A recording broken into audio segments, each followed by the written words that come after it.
Welcome back to TFDD Whiskey. I'm Max. I'm Jerry. I'm Alan. We are Bourbon Bourbon Buds. And we are trying to do a collaboration. This is our first official recording. Jerry over here sent a list of his only drams, and we do have some things in common, so we figured some things out we can kind of have both of our takes on, for sure. Go ahead, tell, I know Jerry, you said you're not a big fan of Four Roses, so do you like some of their products? Do you not like any of their products? So Four Roses, just for me, hasn't been a favorite offering as of yet, but I haven't tried a whole lot of offerings from there. I'm typically more of a wheater than a rye guy, and I know it's not really rye heavy, but it does have that rye spice on it. So probably why I've not been the biggest Four Roses fan.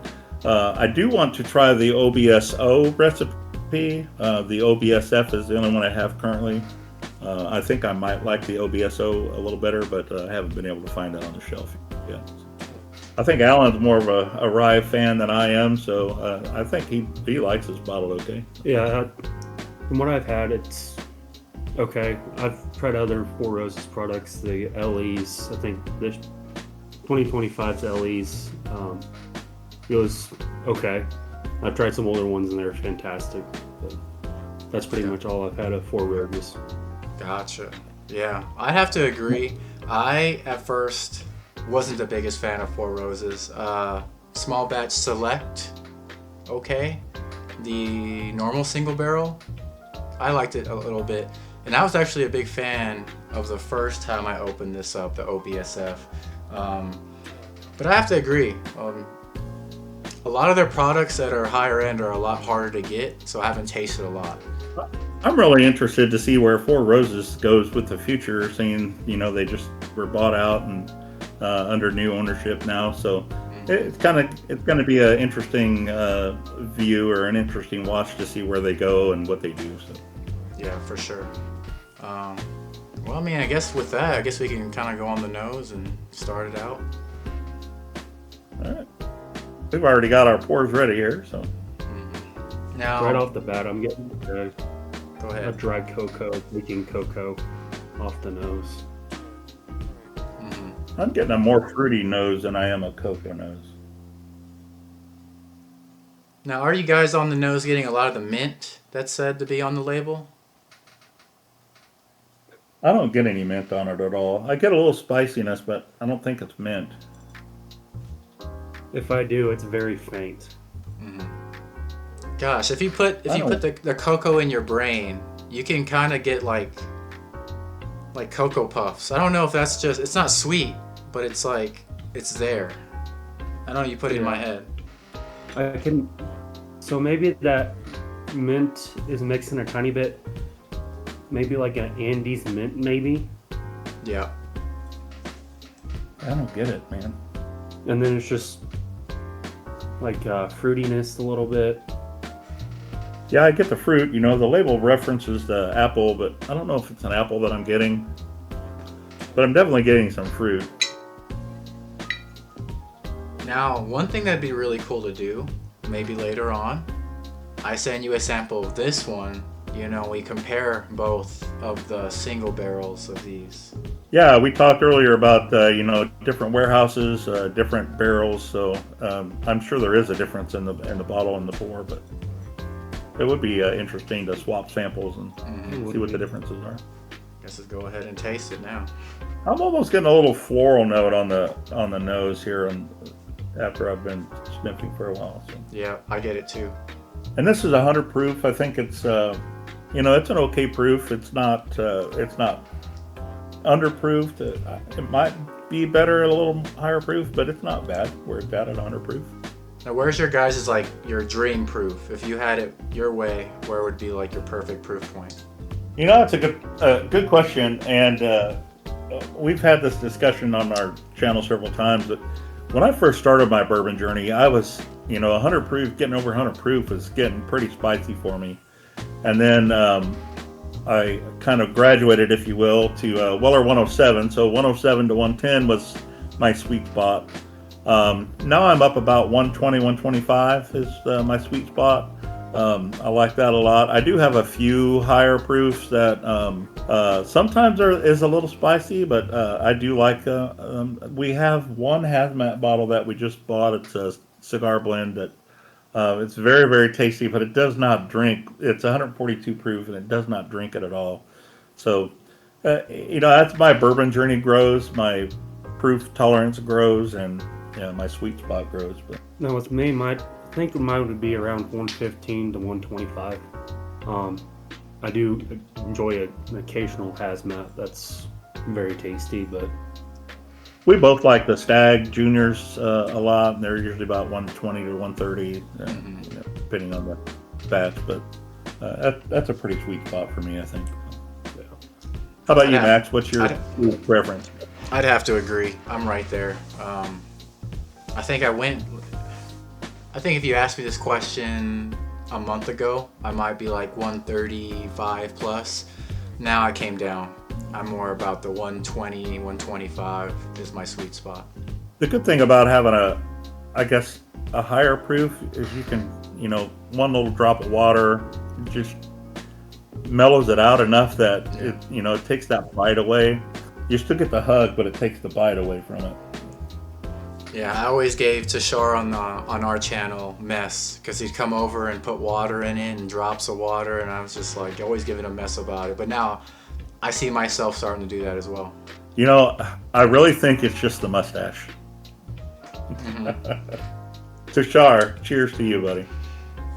That's funny. Yeah, he's gonna like hearing that one.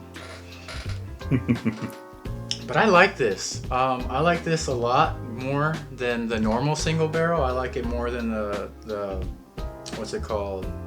Small batch. Yeah, small batch select. Yeah, I like this better. I won't say this blows my mind, but I think it's just different enough where it has a place on my shelf. I like it a lot.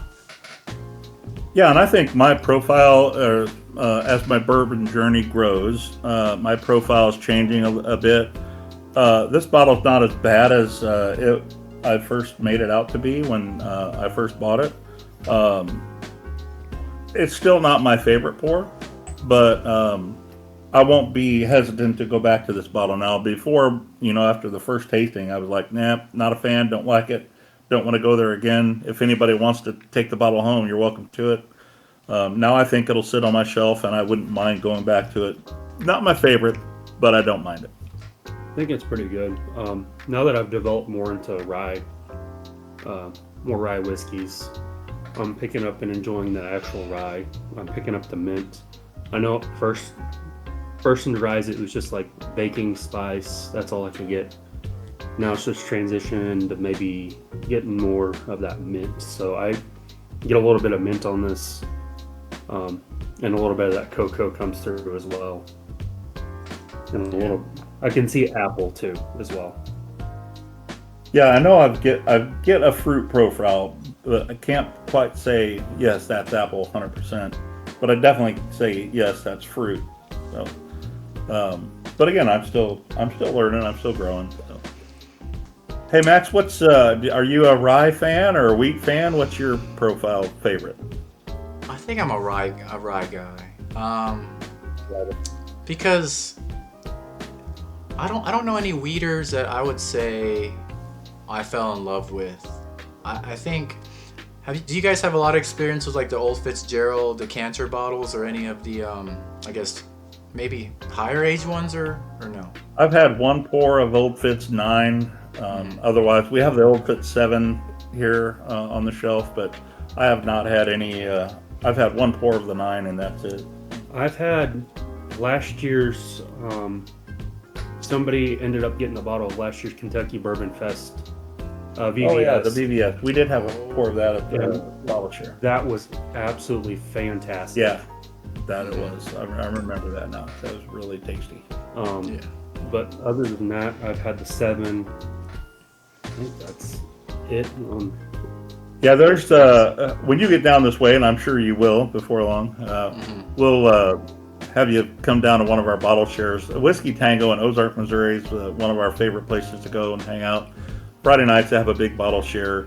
They also have a big cabinet that's got a lot of higher end whiskeys and bourbons, and their pours are very inexpensive.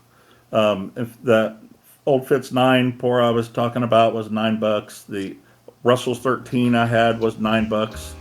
And they're generous pours. They're not. I mean, they're not just a half an ounce. So very well worth it. Brian, the manager there, makes a great old fashioned. It's just a great time. So we would love to host you down here, and anyone else that can make it on Friday nights. The Whiskey Tangos in Ozark, Missouri. That sounds like a good time. That is a lot cheaper than you'd spend in Kentucky for those pours, for sure. Yeah, definitely. And they have a Knob Creek for it's a little bit more, but it's $30 for a 1 ounce pour of Knob Creek 21. So I don't. Oh, yeah. That's not too bad. That's an expensive bottle though. But I mean, I have nothing else to add in regards to the review. Do you guys have any final thoughts with that? We like to rank or rate our bottles at the end of a review. So we'll go ahead and do that real quick. What's your rating on this, Alan? I think a 6.5. It's the proof is perfect. I just think it's lacking like mouthfeel. Yeah, I think when I first ranked this bottle, I was around a 5, but I think you're right. I think I'm about a 6.5 for me. I think it's growing on me, so about a 6.5. Yeah, I would agree. 5 is a baseline, like average, Right. I think I'm right there with you guys. I think I'm a 6.8, 6.9. I do like it, but it's not going to blow you away. But I like it. Well, Max, it's been great for our first collaboration. We're looking forward to many more. We look forward to meeting Braden, Johnny, and Tushar on the channel as well. But guys, check out our socials: Facebook, Instagram, TikTok, and our newly created Discord server at Bourbon Buds Community. I'd like to see you on there. Also, join Max's server if you can. TFDD Whiskey, the 4 Drunken Doppelgangers. Absolutely love that name. That's pretty cool. So, yeah, see you next time.